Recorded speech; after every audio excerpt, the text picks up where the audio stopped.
So here we are back again with the Emerson K60 TB 24-inch pedestal fan for an update. After I've done some work to it, trying to clean it up a little bit, make it a little bit more usable, I'd say.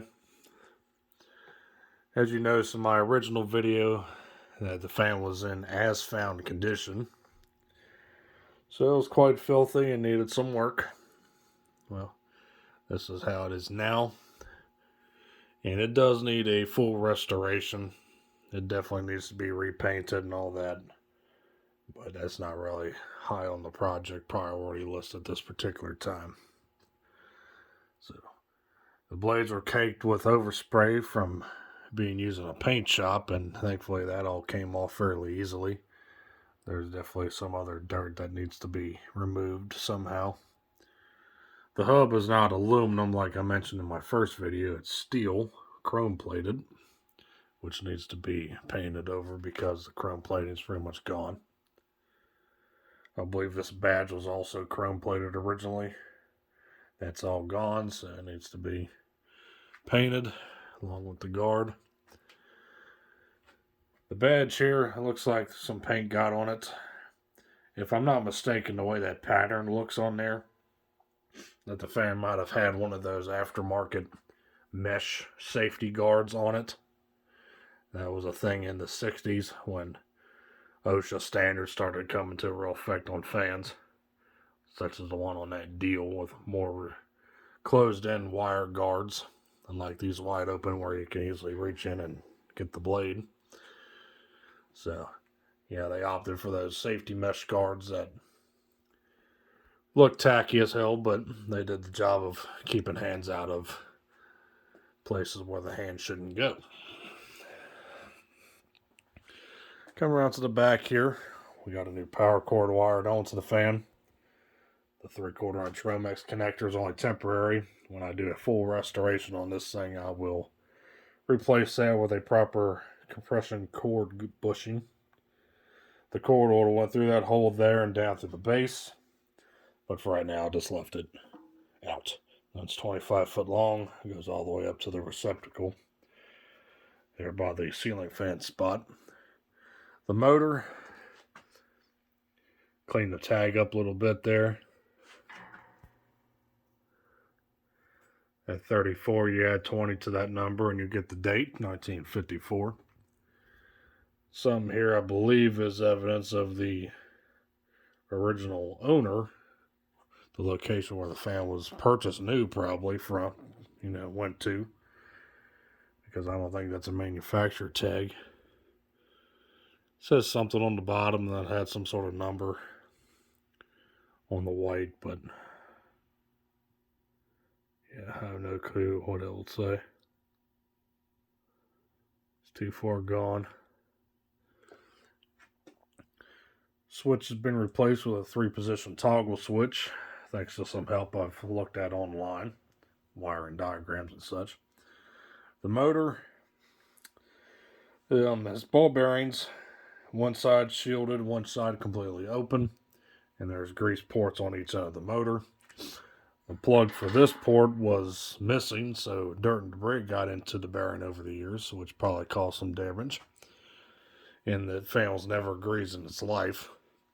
So I put some grease in there for the time being. It's not the proper grease that you need for electric motors and such, so it'll need to be changed at one point, but it is what it is for now. I'll do that when I re-tear the fan apart to restore it. So let's go ahead and start it up on low.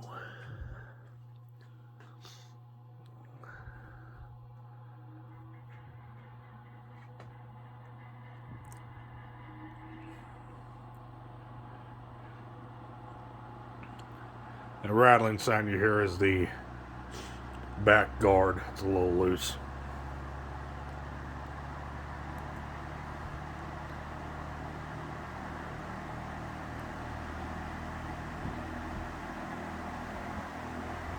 But much smoother. You can still hear the bearings hiss a little bit. Like I said, I think they're worn to the point where they need to be replaced. But when I do put some proper grease in there, we'll see how that is later on. But low speed, fairly quiet. The blade's a little bit out of alignment. It needs to be touched up a little bit more. So it kind of shakes, but not too bad. Good air movement.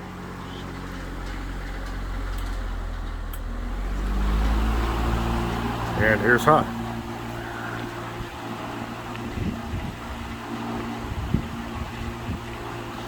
Yeah, very powerful.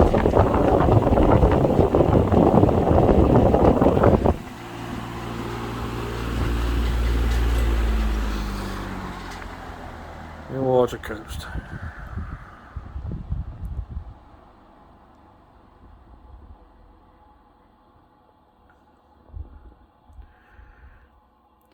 Yeah, when I do restore the fan, which I'm not sure when I'll get around to it, but I'll definitely try to paint it back in the original brownish bronze color that it was in.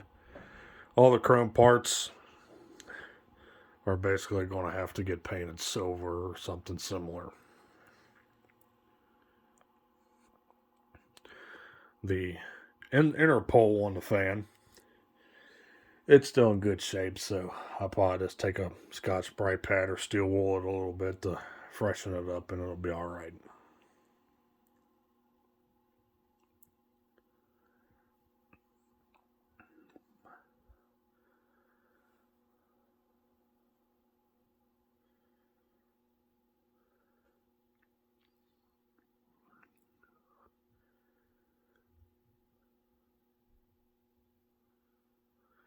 But with the bearings greased up now, they are quite smooth, despite making noise from wear.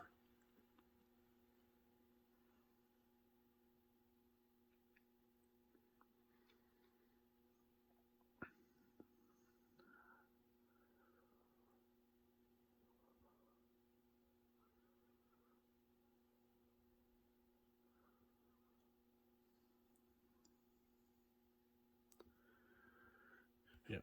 One more thing, there's a badge on here that I forgot to show you. It's that badge I didn't even notice until I cleaned this part up here. The coupler for the adjustment height. Floor column type 120. So yeah. And that's all I got for this fan, so thanks for watching. Hope you enjoyed the video on this 24-inch Emerson Pedestal fan model K60TB from 1954.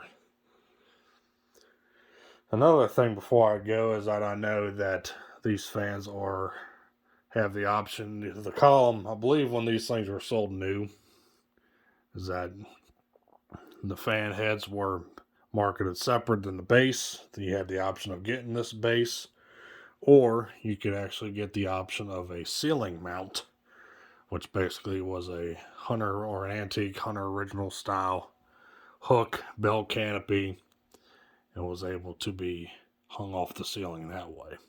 Or it might have had a flange where you just bolted straight to a frame member in the ceiling or whatever. I'll forget exactly how it looked like, but yeah, those two options when these fans are new. So yeah, that's all I got. So thanks for watching. Stay cool. Take care. See you next time. Peace.